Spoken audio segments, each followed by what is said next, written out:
Totally Football Show today. Internationals. Nations League is back. We got a weekend primer for you. Also, taking the PSR. Why Leicester have less to worry about. Glory of Estaval. We hear about Brazil's new wonder kid. And Foquinha Hell. Also about an old one, the Seal, Kerlon. Plus, struggling to Copa. What happened this summer in the States and USA, Canada. Maple Leaf Beef. It's the Totally Football Show. Don't know about you, listener, but I am excited about hearing all of those things from a wonderful panel today. Today being Thursday, the 5th of September. And they are Duncan Alexander. Hello, James. Hi, Duncan. Tom Williams. Hello, James. All right, Tom. All right, James. And welcome back, Jack Lang. Thanks, hi. Woo! You've had a busy summer, haven't you, Jack? I have, very busy actually, yeah. Work and non-work. Yeah, work and play. Yeah, well, Both hard. Classic combo, isn't it? Yeah. Fair play. Nice one. You've got a lovely piece out, listener, if I can just flag this out, lovely piece out this week, I think. Is it about Kerlon? Monday, I think. Next Monday. Monday morning, yeah. Subscribe if you haven't, so you can savour the moment when Jack met up, after years of tracking him down, when you sprinted across a North Carolina high school training field, Yeah. sweatily, to encounter the great Kerlon, one of the kind of iconic players of, I'm going to say the noughties. He was noughties, wasn't he? Yeah, kind of famous in the mid-noughties. Mid-noughties, like so many of us. I mean, the original YouTube superstar in many ways, I think, Kerlon. Like someone who was very, like he would not have reached the audience he reached had it not been for YouTube, which at the time was very much, I'm sure this is all in Jack's piece, but like was, was still kind of in its infancy. I mean, he would have had a career because he was actually a really good footballer. But hey, I'm getting ahead of myself. We'll hear more about Kerlon. He was the fellow who could dribble with his head, just listening in case you were wondering who we're banging on about. But anyway, we'll hear more about him later on. Tom, you love existential questions. Yes, I do. What is love? You're still struggling with that one? Aren't we all, James? Aren't we all? Hadaway sorted that out. It's fine. I don't think he did, though. It was he who brought it to our attention. Maybe. If anything, he just asked it a lot, repeatedly. Yeah. Should have brought out a sequel, really. Maybe he's working on it. He'll come back with an answer at some point. Well, famously, and no mention of Hadaway can go without its companion piece, the story of how he and Wakefield hooked up. So maybe that was the answer. But anyway, I've got another existential question for you, courtesy of David Tyers, and it is Nations League why? That was David Tyers' tweet to us this morning. What do you think? I mean, come on. I mean, obviously each to their own. Not everyone loves international football as much as other people do. But I feel like have we not got to grips with the Nations League now? Yes, it's very confusing. We don't fully understand how it works, but it's better than... We do. And it's better than boring friendlies. And we all enjoyed watching Georgia at Euro 2024. I think that would not have happened without, the Nations League. So you can have friendlies as well, and there are friendlies, and there are World Cup qualifiers going on, for example, over in South America. But instead of us having endless Euro World Cup qualifiers, we've got a competition that allows, as you say, nations like Georgia to take part in a Euro and really kind of shuffle the pack and produce something exciting. No? Well, I think when it started, it was quite exciting because they carefully mapped out all the groups, but they've got this relegation and promotion system. And then, you get a kid's toy and slowly over time, everything just gets jumbled up. It now feels a bit like that. Like England and Wales are struggling. Scotland in Group A. Yeah, it is. Yeah, that is a valid point. That looking at the lineup, there are some slightly weird. I mean, we're getting groups, of course, but there are some terrific games on the way. And I personally feel that the more the competition goes on, the more it acquires character and meaning and significance. Well, I think England should lean into the relegation and just keep going. I want to see England down in Group D. And then... Of course, relegation to Group B means they can spend what they want on new players, which we'll get onto very, very shortly. Jack, Nations League? I think I'm happy... on an individual match level, I'm happy these matches are competitive, and I enjoy the fact that the teams obviously care a bit more about them. On the kind of macro level, I still don't really know how it works. I still don't really understand how it interacts with qualification for major tournaments. I don't know how much teams care about it. I don't know how much I should care about it. Right. And Because I feel quite entrenched in that position now. I It's think the League it's Cup too late of for me to international understand. football. there's always that weird thing just before the qualifiers end, and you're like, oh no, look, this big team are going to struggle. They're only third in their group, and someone goes, no, but they did something in the Nations League 2 years ago, which means they can afford to lose this match. And That's a very fair point. So there's pluses and minuses. I would say that if there were no international break right now, which is something that people get quite heated about, we're only 3 games in, now you're going to have an international break, we today would be sat here plodding our way through Premier League previews and saying, whose turn is it to get beaten by at least 2 goals by Man City this weekend? Brentford, Southampton. Big juicy fixtures against it. And if this was a pre-Nations League September international window, we'd all be, gearing up for England Moldova or something. Yeah. All right. I mean, of course they are. I mean, it's not like England's Republic fixtures of are Ireland. absolutely thrilling, but there are some, good fixtures elsewhere. All right. Broadly speaking, positive, not least because it affords us the chance to talk about a broad range of topics this week, not just Kerlon, but loads of other things as well. We're going to start with something Premier League related, though, I think, because we should probably tackle the big news on Tuesday, Leicester defeating the Premier League again. Leicester were widely expected to be picking up an Everton-style points penalty this season because they had breached the PSR rules the season before last by a slightly bigger amount than Everton did, and they ended up with eventually 6 points of penalty. But Tuesday, Leicester beat the case. Hands up who understands why. I mean, ish. I say this having read Matt Slater's very detailed It's a very explanation good piece. Very good on The piece. Athletic last night. But yeah, ultimately, it came down to Leicester successfully arguing that the Premier League did not have jurisdiction to charge them with a PSR breach because at the precise moment when they made the charge, Leicester had been relegated to the Championship and ergo were no longer a Premier League club. And it was initially thrown out, Right. but has now been upheld. I see your Matt Slater quote and raise you another Matt Slater quote. Basically, they'd moved, prior to all of this, they'd moved their club account's end date to June the 30th, which was significant because they ceased being part of the Premier League on June the 13th, 2 weeks before. June the 13th. On or around. Yeah. Not sure what that means. But yes. Yeah. So there was a 2-week period after which they ceased to be a Premier League entity in which their lawyers argued they could have done whatever they wanted had they still been a Premier League entity to redress the PSR balance, and therefore the Premier League couldn't fault them for something which was essentially unfinished accounts on June the 13th or in and around when they ceased to be a Premier League team. Duncan. some listeners might remember a computer game in the 1980s called Elite, which was one yeah. of the first space exploration games. In that you had to hyperspace to different systems, but if it went wrong, you got trapped in a thing called Witch Space, which was Whip space. Witch Space, Oh. which is basically halfway between the two places you're trying to go. And it feels like Leicester have found the football equivalent of that, and they were just hanging around. And Right. yeah, it's one of the great loopholes of our It is. times. Matt Slater's going to be absolutely devastated that he didn't think of that metaphor himself, because that does frame it. He did think of Very plenty of nicely. other ones. He It is did. a great He did. piece from It's a Matt good Slater, and he does also make the point at the end that because of the Premier League's double jeopardy attitude to PSR penalties, Leicester are now free to kill again. that Leicester might now be done for a season which they previously would have got away with. So wouldn't that be a twist, A? This one's not over. Should we be as upset about the kind of other PSR-related news this week that Chelsea sold a couple of hotels to, well, Chelsea, and therefore balance their books? Very out of character for Chelsea to be doing something that at first glance appears to be slightly underhand. I mean, ultimately, as with so many of these things, it's hard to know if you're not like a football finance expert. Like, instinctively, it feels dodgy and it feels like they shouldn't be allowed to do that. But obviously, the Premier League's bean counters have said, well, actually, that is within the rules. So here we are. Okay.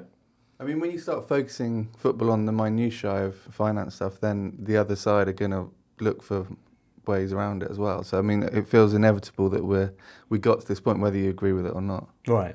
I mean, if you mention 115, you should also mention 2 hotels, I guess. Well, in the same way that Man City's kind of lawyering up gave rise to that sequence of articles, like who are the top lawyers, who have they got in? We could be looking at accountants for Chelsea, so like, big name accountants. Right. They've sold themselves the top accountant. Magnificent. Or fantasy Premier League accountants, Duncan. Yeah. Yeah. Glossy social media announcements, the whole thing. Yeah. With the new transfer I've brought in window. 3. I've taken an 8-point hex. I've brought in 3 new accountants this week. That's what they're going to do with all these attacking midfielders they can't fit into the team. They're going to retrain them as elite accountants. Right. And, just then put them to work. What's that, listener? All right, we'll move on. We'll move on to the football and the Nations League. Can I just... I'd like to make a clarification. Oh, yeah. Regarding my last appearance on this podcast. Oh, yeah. During which you'll recall, Duncan, James, you were both here. I was wearing a pair of sunglasses. Oh, yeah, thanks for mentioning this. There was some speculation on the YouTube comments as to whether or not I had turned into a flash git. You look like Pitbull. Jack opined that I look like Pitbull. The comparisons are available. I'd just like to specify for the record that I was wearing sunglasses because I'd recently undergone eye surgery. Just for anyone out there who, watched the episode and thought that I was... All the paparazzi flashes that are damaged. That was the main concern, yes. Yeah. I mean, leaving this place after a podcast, what it's like. You've got to run that gauntlet. The good news is, listener, that Thomas had successful eye surgery and is now looking through ordinary glasses. Well, I mean, I say ordinary, they're very nice. If it was that successful, he wouldn't. But anyway, yeah. Fine. Also true. Right, steady on. Nations League, everyone. Who won the last one? You had to think, didn't you? Spain. Come on, everyone remembers. Where were you on that? Wasn't that a great famous night? I was watching it, Tom, and it wasn't a great bit of football, but it ended with penalties and a shootout win over Croatia. It's the competition's third different winner in as many tournaments. Who's going to be taking the title this time round? Well, it's a bit of a way to go, of course. Spain will begin their defence against Serbia this evening, Thursday, as we record. Loads of other ones. Which one are you most looking forward to of the weekend's fixtures, Jack? Well, Ireland versus England seems a decent place to start. I am quite looking forward to that. Okay. Tom? France, Italy. France, Italy's big, isn't it? Probably, I think, the standout fixture. Can France score a goal? I would say, can France score a goal? Yeah. Against Italy, yes, they can. I mean, against Italy, you'd think so. Yeah. But, and the exciting thing from a French perspective is a bit of new blood probably in the lineup. Michael Elise will almost certainly make his debut, might even start. Bradley Barcolo's had this incredible start to the season. Looks like he'll start as well. So, I mean, obviously it is Didier Deschamps, so don't tune in expecting excitement, but excitement might happen in spite of the man in the dugout. Might break out. Okay. It's also Luciano Spalletti, who has now said sorry. It was his fault, how bad Italy were, particularly against Switzerland. He won't have Federico Chiesa, Jorginho or Nicola Barella, most importantly, this time around. But Sandro Tonali will be back. How has he done that? What? Come back so quickly. He's played like 25 minutes for Newcastle. It's so strange. Seen their other options, Matthew? No, he played in the League Cup as well, didn't he? Yeah. He played about an hour? Or? About an hour, yeah. So there you go. That sounds like plenty. As you say, there's Republic Island against England. There's also Craig Bellamy's debut as the Wales manager. I mean, that's obvious. I mean, I say France-Italy is the stand-up fixture. This is obviously the game that I am most interested in. And the start of the Craig Bellamy era. And I think for the first time in a little while, there is a general sense of positivity and optimism around Wales. I think most Wales fans are happy that Bellamy's got the job. There weren't a huge amount of outstanding candidates, but I think, he's got the credentials. He's someone who... likes to see his teams play expansive, attacking football, big on attention to detail. There have been lots of video analysis sessions and tactical prep and things like that.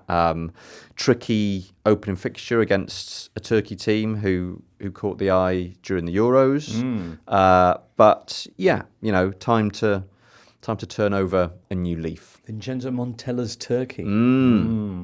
Also in there, you got Netherlands against Bosnia-Herzegovina. That's up in League A, top tier of League of Nations. It won't involve Steven Bergwijn, who Ronald Koeman, the Netherlands coach, has said won't be involved with international squads since he's moved to Saudi Arabia. Didn't sit on the fence, did he? Didn't. He said, when you're 26, your main ambition should be sporting, not financial. So... Can't argue with it, Well, I don't know. I mean, Right, I agree with him. To be so outspoken, isn't it? He's really breaking the mould there. But, Jack, you wanted to talk about England and their trip to Republic of Ireland. So should we start properly with that? Let's.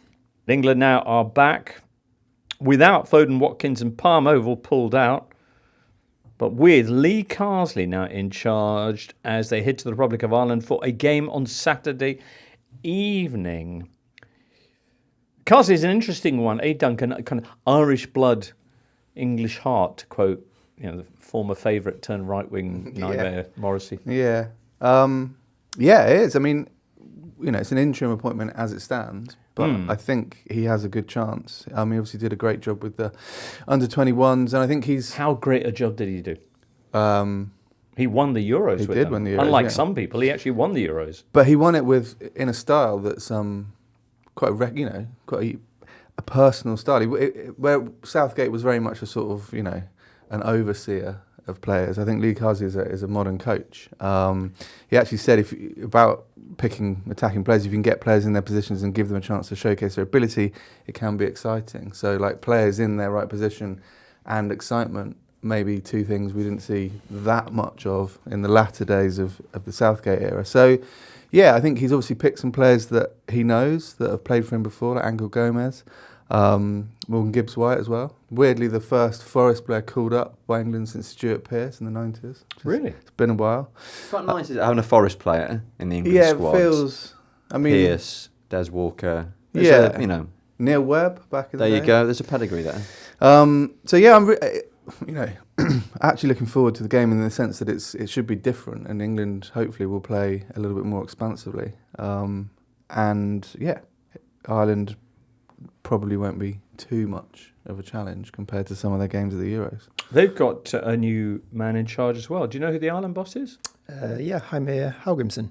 And that name sounds familiar, Jack. Tell me why. Yes, he inflicted pain on England as Iceland manager previously. He was joint head coach with Lars Lagerbäck. Had a very good, impressive time with his home nation, and now takes over Ireland, who have been faffing about for about 9 months. After getting rid of Stephen Kenny, I think the impression in the Irish media, at least, has been that they kind of doubt the explanation that the Federation was waiting for Hallgrímsson all this time, which seems a little bit...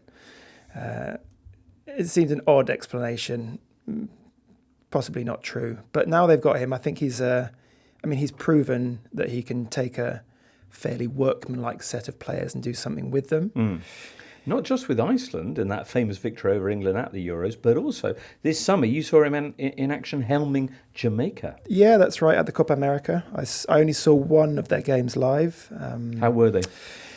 They were not that impressive. I mean, they didn't have a very impressive squad out. Like, it was, household names wise, only really Michael Antonio, Demarai Gray was playing on the wing. So it wasn't a high quality squad necessarily, and they played fairly rudimentary football, I would say. So I think Hallgrímsson is someone who will be a pragmatist rather than try anything too complicated, which is perhaps where Stephen Kenny at times fell down with Ireland. So Jamaica were kind of pretty physical, fairly... The goal they scored against Ecuador was kind of bundled in from a corner, and they pretty much had no possession throughout the whole of that match. And that, without wanting to outline a grim future for the Republic of Ireland, that may be what they need. I mean, Hallgrímsson has said he needs Did he say that? Yeah, he needs a at least. Okay. In midfield. Do they have a I'm not sure.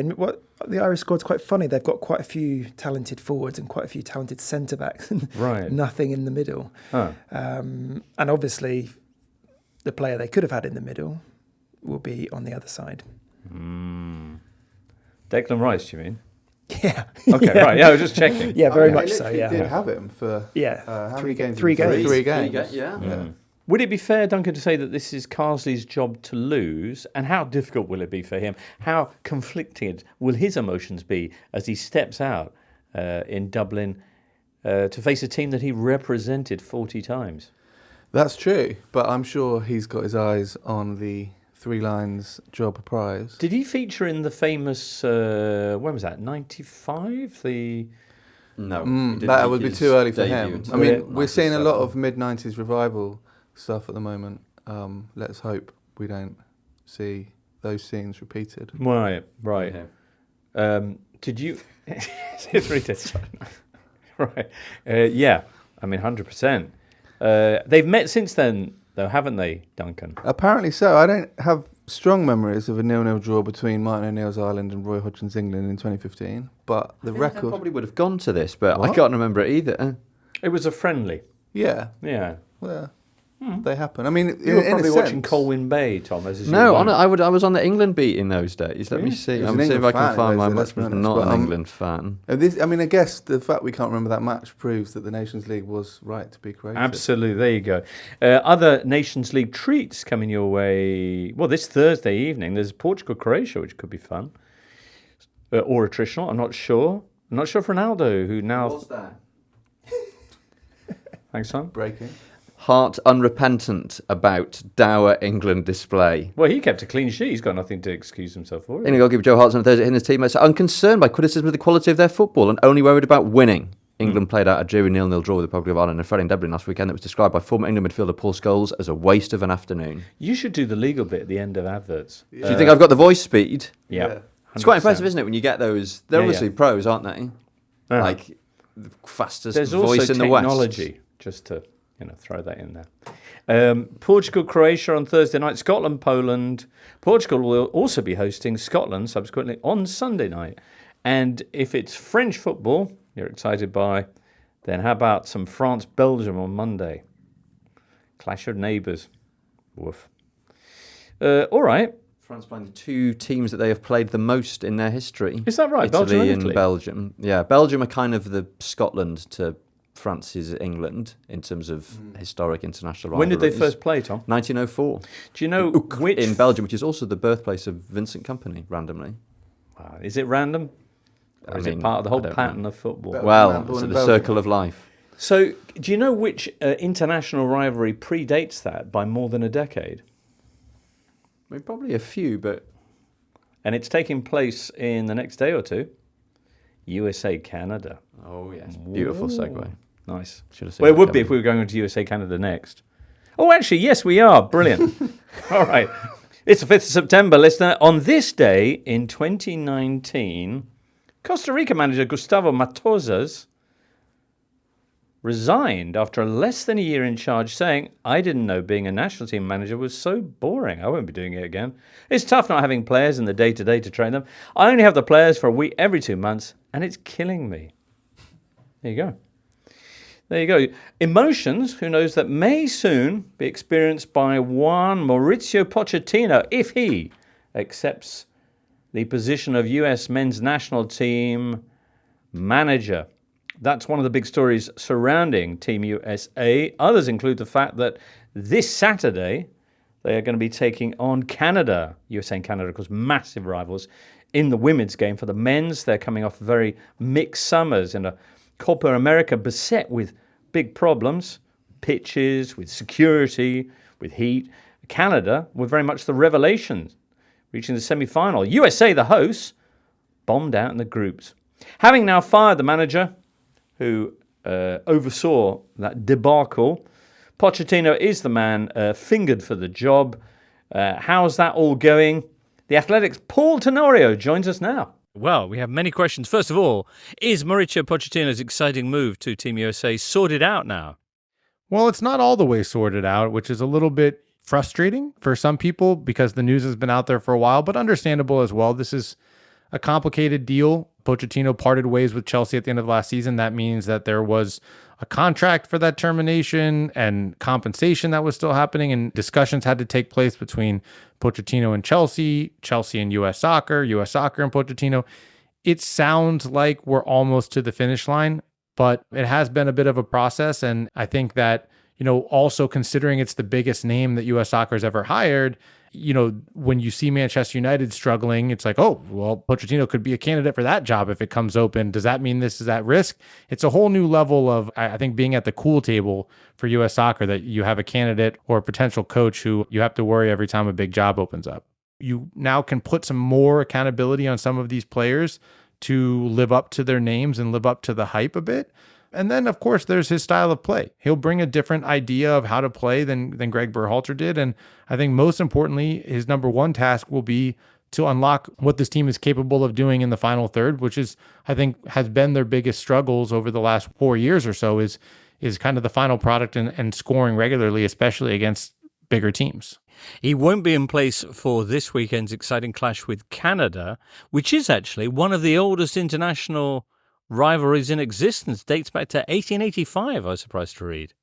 Oh, wow. I didn't know that. I mean, it's certainly become a bigger rivalry of late. Canada finished atop CONCACAF qualifying for the 2022 World Cup. They have an exciting team with several top players, Alphonso Davies, Jonathan David being probably the two most prominent. And then recently, Canada hired Jesse Marsch, who had been a candidate to take over for the U.S. job the last time they made a hire when they brought Greg Berhalter back. He was a part of the U.S. staff back at the 2010 World Cup. He played a couple times for the U.S., maybe the most prominent American coach working today. So there's another layer to the rivalry that's happened recently, and I think always adds now another little element of intrigue when Canada and the U.S. play against each other. Mexico are the bigger deal, I guess, in terms of USA's rivals. But how much did it sting that Canada, certainly in the Copa America, seemed to be significantly ahead of the USMNT? Well, yeah, I mean, I think in general, the Copa America stung a lot for the U.S. program, for U.S. fans. The hope was that tournament would be what it ended up being for Canada, which is a preparation for the World Cup, showing that you could compete against the top teams, playing at home, excite the fans, maybe penetrate kind of the casual sports market that doesn't pay as much attention to soccer. They only kind of tune in when the World Cup comes around or the big Champions League games, that maybe you could tap into that because you're playing these big important games in their backyards, as you will be in 2026. Instead, US falls flat. They get knocked out of the group stage, and Canada seizes the moment, and they advance deep into the tournament and excite people back home around that team. So yeah, I think it definitely stung. And, I think it adds a bit more to what would otherwise be kind of a weird September friendly, where some players aren't here because they're getting acclimated at their new clubs. A few players still aren't back from off-season surgeries. You're missing some of the bigger names. That typically happens in these September windows. It would kind of be a toss away. Now it's like, okay, well, the U.S. has to prove something against a Canada team that suddenly is the most exciting team in the region. And you only have friendlies between now and the World Cup because along with Canada and Mexico, you're co-hosting in 2026. The Copa was a disappointment on field, but off it as well, there seemed to be a lot of issues. Has there been much reflection on that in the States about how the Copa went and what lessons can be drawn? Certainly. I think there's a fear, is this country going to be ready to host the World Cup? I would say, it's probably a bit misplaced. I think FIFA has far more experience and will run their tournament far better than CONMEBOL did. Logistically, the Copa America was run completely by CONMEBOL, whereas when they hosted the Copa America Centenario here in the U.S. in 2016, CONMEBOL outsourced a lot of the organization to Soccer United Marketing, which is the commercial arm of Major League Soccer, as well as the U.S. Soccer Federation. There were people who knew the country, knew the facilities, knew how things ran, that kind of handled that side of things. This time, CONMEBOL took it all on, and we saw a lot of problems and issues with that, whether it was from the media operation side or what we ended up seeing at the Copa America final, which is one of the scarier things I've ever covered in person, just really fearing for people's safety at Hard Rock Stadium. I think that the World Cup will be far better prepared. I think FIFA certainly has a better understanding of how to stage events. They have people working with them who have experience staging events. And I think most of the stadiums probably learned a pretty big lesson from Hard Rock, which is that a tournament final is not summer friendly, like between Manchester United and Real Madrid or something like that we've seen so often in this country. Having Colombian fans and Argentine fans playing for a major trophy in a market where you have a huge population of Argentinians and Colombians, they were not ready for what happened. And I think stadiums around the country took note of the security measures that are necessary. And I think also in general, I think FIFA will be a little bit more on top of, how they deal with ticketing, how they deal with checkpoints in the entrance to stadiums going forward. Tom, when you're looking at international football heritage, you can't say fairer than the USA. Can't look beyond the USA. I mean, they played at the inaugural FIFA Men's World Cup in 1930. Yeah. As detailed. Certain nations England among them did not. Yeah. So, Couldn't get a boat. heritage.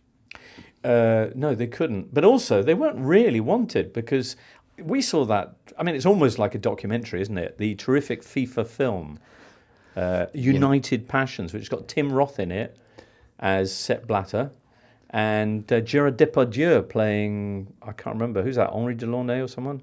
Anyway, seek it out. So genuinely seek it out. Seek it out. The It's worst film extraordinary. you will ever see. Or go through the Totally archives to find our review of it from lockdown. From lockdown, it's possibly true. the most pure, concentrated lockdown content you could ever find. Very much If you're excited by the fact that USA Canada predates a lot of the more established football international rivalries like your Spain, Germany, or whatever, then you may also be shocked when I reveal to you the identity of the oldest continuously held ice hockey fixture in the world. So that is probably not going to be America. Older I'm shot, thinking. Peterborough. It's not. No, it's Oxford, Cambridge, the varsity. Is it? Yep, dates back to 1885, the oldest rivalry in ice hockey. There you go. Anyway, Did they burn the puck afterwards and put it? Quite hard to burn a puck, I imagine. I don't know what it was made of. It was probably made of whalebone or something in those days. Equally non-flammable. A lot of whalebone around. Jack, you went to the Copa America and probably watched both USA and Canada. First of all, how was the Copa for you?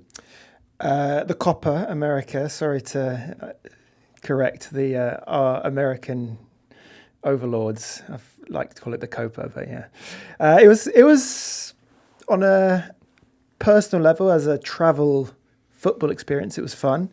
The quality of football was mixed, I would say, mixed to low. And the organisation of the tournament, as Paul has mentioned earlier in the show, left quite a lot to be desired. But yeah, I think the World Cup has potential if they can sort out the logistical stuff. It's going to be fun. There are it's very varied in terms of the stadiums, in terms of the atmospheres of the different places.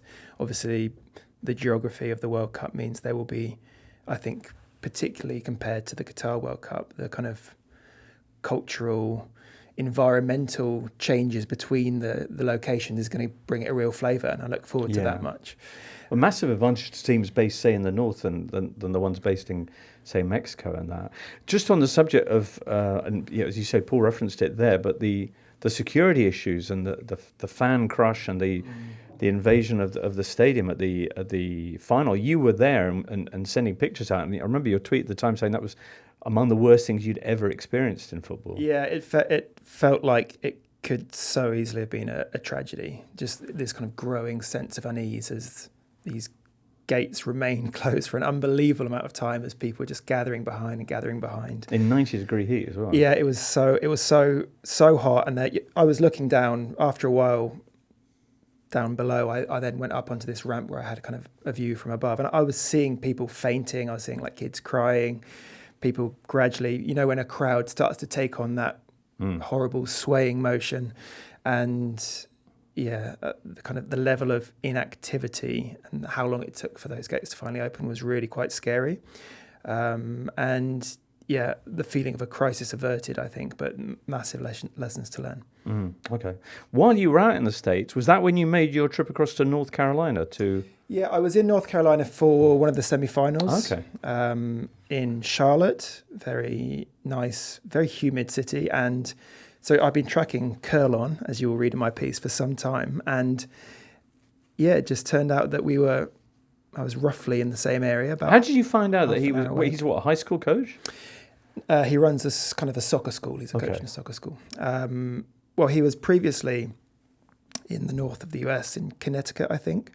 And it had always been on my list, like, could I get the Athletic to pay for me to go out there? Which seemed like a bit of a long shot. But then he'd moved to Charlotte, and one of my editors reminded me of that. Like, you're actually going to be there. And so doorstepped him in the journalistic parlance, but he wasn't inside, so I...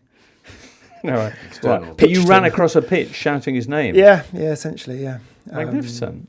Do you? I mean, Duncan, Tom, you remember Kerlon. Absolutely. Yeah. Like the OG, like the original, like YouTube legend. Right. And I remember thinking very distinctively when I saw the first footage of him and the famous seal dribble, thinking this guy is going to revolutionise football because if you can do this dribble, Right. it's unstoppable. And as Well, I'm it sure we kind of all is remember, stoppable. but all the players who stopped him were Yeah. just cleaning him out with Yes, like that's- chest-high challenges, and he was so- winning free kicks. I remember thinking, if you can do that Yeah. consistently, this guy is going to change the game. I mean, if you want to see him taken out, or as Jack puts it, shoulder barged into another dimension, you need to check out the Belo Horizonte derby in September 2007, Cruzeiro against Atlético Mineiro.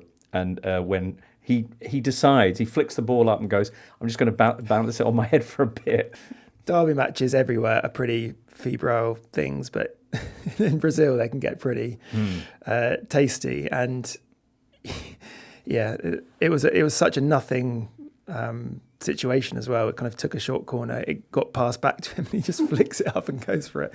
And I'm laughing now, but it's a really bad challenge. It's horrid. The nice thing in the I was just saying, it's amazing how intolerant like Brazilian football is of outlandish displays of skill. When you think about what we think about Brazil, like all the kind of the sort of Joga Bonito and all that. In actual fact, if anyone starts taking the piss, they lose it completely. It's like with the Edmundo keeper. No, not the Edmundo keeper. Who was it? Did the keeper uppies?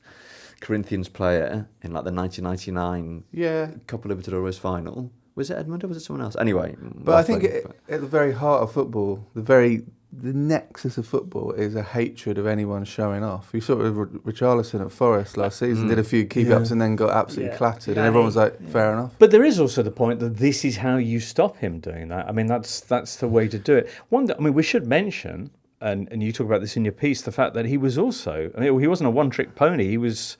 He scored 8 in 7 in the Under-17 World Cup in 2005. He did really well in the Under-17 Championship, South American Championship. He was basically the next big thing out of Brazil, outshining loads of names who went on to become much more famous. Yeah, he was in the same generation as Marcelo, who obviously went on to great things at Real Madrid. Renato Augusto has had a very good career, played a lot of times for Brazil as well, and he was the star of that team. Kind of derailed by injuries, really. This is the thing. I think people remember that trick and think, oh, wonder what happened to that guy. It must have just been that stupid trick, and then he got found out.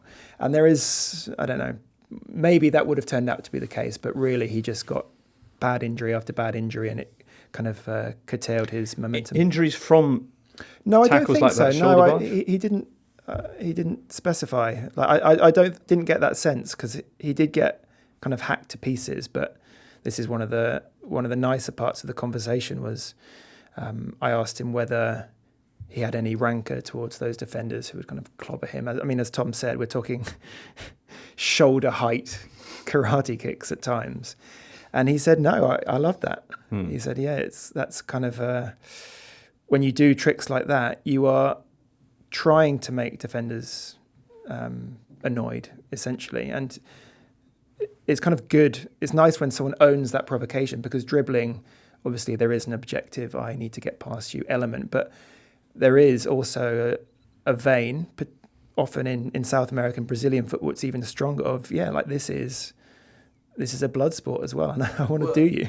I was just thinking it's the closest football comes to bullfighting in a sense, isn't it? You're like kind of being provocative, and then the bull will charge at you and you've got to get out of the way. Exactly. Does he teach all the kids he coaches to play the same way? Is that how you spotted this? Wait a minute. Which soccer Who's school that did you guy? go to? Bobby Charlton, I see that. He said he's done it a few times for them, but they weren't that interested in learning it. That's shocking. Game's gone. Game is gone. Yeah. Come on, kid. Yeah. But there's plenty more in the interview, which is up on Monday, but I think just to leave them with the listeners with a tidbit they won't be able to hear, I actually got him to do the seal dribble. There's video of it, and so if you want to see that one, will that be embedded? I hope so, yeah. But Okay. Did you try the seal dribble? I did. I think I got 4 or 5 touches. That's not bad. And he was quite impressed with it. Yeah. I was pleased. What did he say? He was like, "Oh, you're a player as well, are you? So you take that." You take that Take every day of the wouldn't you? week. Every day of the All week. right. I've looked up the Keepy Uppies incident. It was Edilson, and it wasn't the final of the Copa de Libertadores. It was the 1999 Campeonato Paulista final between Corinthians and Palmeiras. And what happened, Tom? With late in the game, Corinthians are guaranteed to win. Edilson started doing some keepy uppies by the touchline and provoked one of the most spectacular football brawls that you've ever seen in your life. So if you've got a spare 3 or 4 minutes, I would suggest just Googling Edilson. What should I look up? Edilson keepy uppies or Edilson Palmeiras 1999. Palmeiras. So funnily enough, right. that incident cost Edilson, whose nickname was Capetinha or Little Devil, his place in Brazil's 1999 Copa América squad, a place that went to a certain Ronaldinho. Asked in 2011 if he regretted what he had done, Edilson replied, "No way." The guy that comes flying in, so the first one that comes in kind of just shoves Edilson, and then the second one that comes in like with a flying punch kick is Paulo Nunes, who's this. He also has a great nickname, the Blonde Devil. The Blonde Devil. And he's a real character, so it's no surprise that he, properly kicked it off. In a moment or two, Jack, why don't you tell us about the current crop of Brazilian superstars, and one name in particular who's going to be in the Premier League next season and they're getting very excited about. Or is he? Or is he, says Tom. All right. It is Brazil, Ecuador, Friday night, Saturday morning. We'll have more on that and related topics next. Just a reminder, listener, that were this not an international break, we'd be, as I say, making our way through Man City Brentford right now. So here's to the Nations League. As we say, Jack, World Cup qualifiers in South America. You've got Brazil, Ecuador, as I mentioned, Friday night, Saturday morning. You've also got Friday night, Saturday morning in Montevideo, Uruguay against Paraguay, in which Uruguay's all-time leading scorer, Luis Suarez, will say goodbye to the Celeste. Did you see the press conference in which he attempted to announce this? I mean, it was a bit more emotional than Kieran Trippier's international retirement, so it makes you think. That's really of a piece, though, with the Uruguay team. I don't think there's a team whose players are more patriotic than Uruguay. Is that right? Yeah, I think it's just the history of the country, that overachievement in terms of population and what they've done in football. I think that kind of buy-in, you see it from all of their players. I don't think you rarely see anything less than 100% commitment at all times from all of them. And I think that is, I guess it's a kind of snowball effect. Their achievements lead to them feeling increasingly proud of what they've done, and that bloods new generations into this kind of feeling. DNA. They take on Paraguay, as I mentioned, for Luis's big send-off. How are they doing in the World Cup qualifiers, Uruguay? They are second. Okay. They've been very good under Marcelo Bielsa, obviously. But, Suarez had been kind of shunted to the edge of the squad, really. Bielsa's all in on Darwin Núñez and tends not to give him a strike partner. Does he score goals for Uruguay, Darwin? So he had quite a poor Copa America, missed a lot of chances, particularly when they were eliminated by Colombia. He was kind of the main guilty party, should have scored 2 or 3 goals in that game.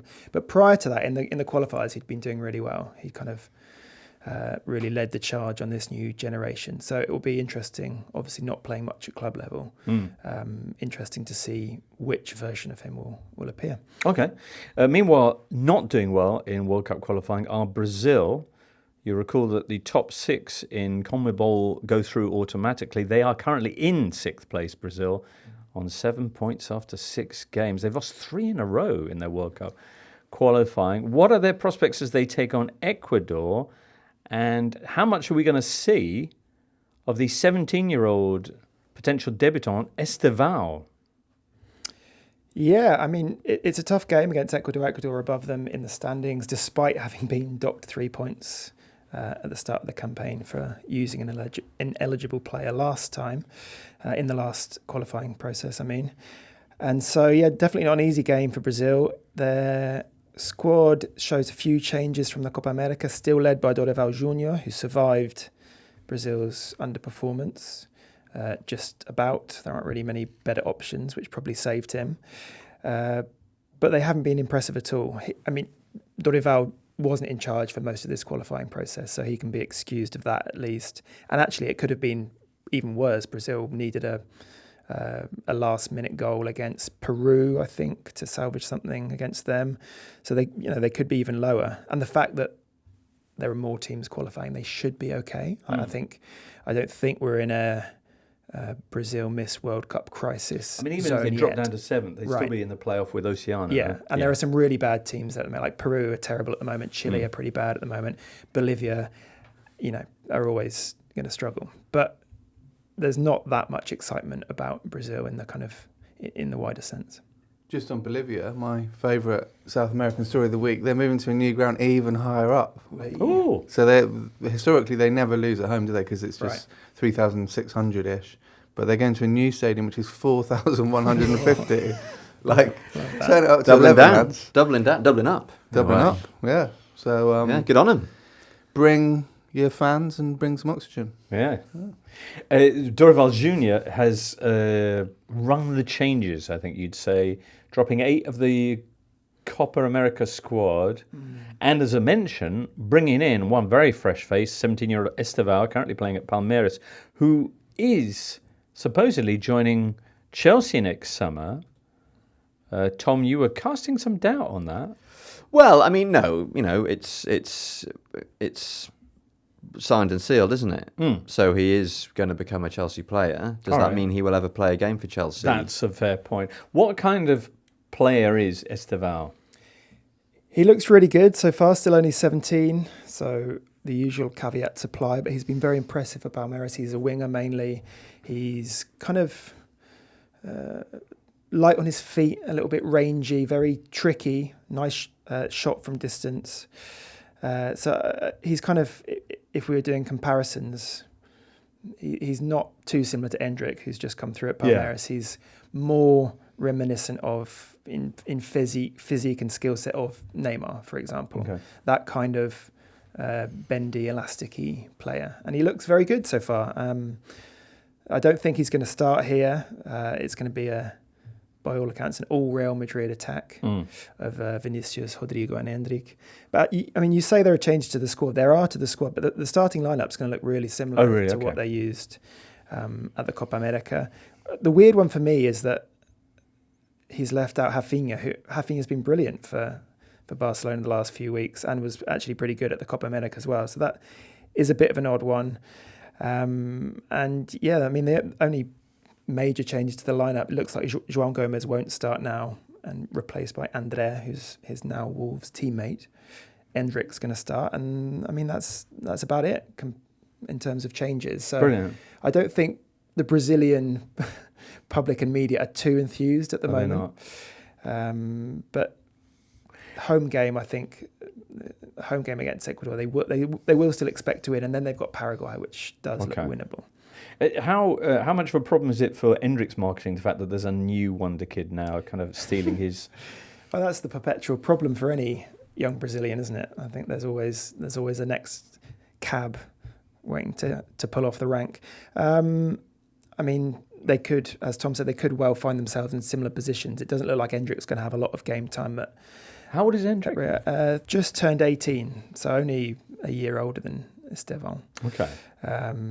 But yeah, interesting to see how they both develop in clubs where there isn't an obvious starting berth for them. Right, and I guess a measure of how disappointing Brazil have been that we are focusing so much on younger stars because the established ones really aren't doing it. Right, and it was interesting when Dorival had to replace an injured player that he called on Lucas Moura, who's back in the squad at 32. Really? Yeah, he has been playing quite well for São Paulo, but I think that is it's kind of a concession that the cabinet isn't that stocked with high quality attackers, and they also lost one last night, Pedro, the Flamengo striker, who got an ACL injury. Oh, so João Pedro of Brighton is in the squad as well. Oh, nice. And I think he actually is someone who has showed enough in England that he has a fair bit to offer. I think he would be higher on my list than a number of the players who've played up kind of in attacking areas recently. There you go. Right, well, you can see how Brazil get on against Ecuador if you want to stay up late. What time would it be? Like 2 a.m. on Saturday morning, would it be? Yeah, usually silly o'clock. On some channel or other. Excellent. Well, that's That's a thought. What channel are all these games on? I'm going to say probably Viaplay. Is it Viaplay? Viaplay doesn't exist anymore. Premier Sports. Premier Sports. Well, Scotland and Northern Ireland, producer Charlie says, are on ITV. Wales are on S4C. South American games on Premier Sports. On Premier Sports. Yeah. All right. On England, Republic of Ireland, England. 5 o'clock Saturday, ITV. Okay. So it'll be a Sam at a Back Face on ITV. special. Excellent. Well, there's a broad variety of treats for you to enjoy then. How does the theme tune go, Tom? The Nations League. Is that Nations League? Yeah. Yeah. The little tiny ident. The Nations League. Oh, I'm fired up now. Should we get it up? Nations Triggered a League Pavlovian theme. surge of excitement. I wonder if there's like any remixes on Spotify. Let's we can not. really get in there. Yeah. Get in the zone. Good. Jack, thank you so much for being in. Look forward to seeing you again soon. It's been ages. It has, yeah, see you soon. Tom, lovely to see you. to see and to be seen you by. too, James. Yeah. Thank you. And Duncan. Very nice. Look forward to. Well, we're going to fist bump, do we? Fist bump. Nice. We got Liam and producer Charlie in the booth, and we got you, listener, with the ears. Thank you so much for those. We'll be around Monday with our weekend roundup. So, hey, why not join us for that? For now, it's have a great weekend from all of us here. Goodbye. The Totally Football Show podcast is available 3 times a week, bringing you all the football news you could reasonably be expected to care about. We've got views, we've got stats, we've got analysis, we've got some of the best football writers around, and the whole thing is absolutely free. So have a listen on Spotify or Apple Podcasts or all the usual places by clicking on the link below.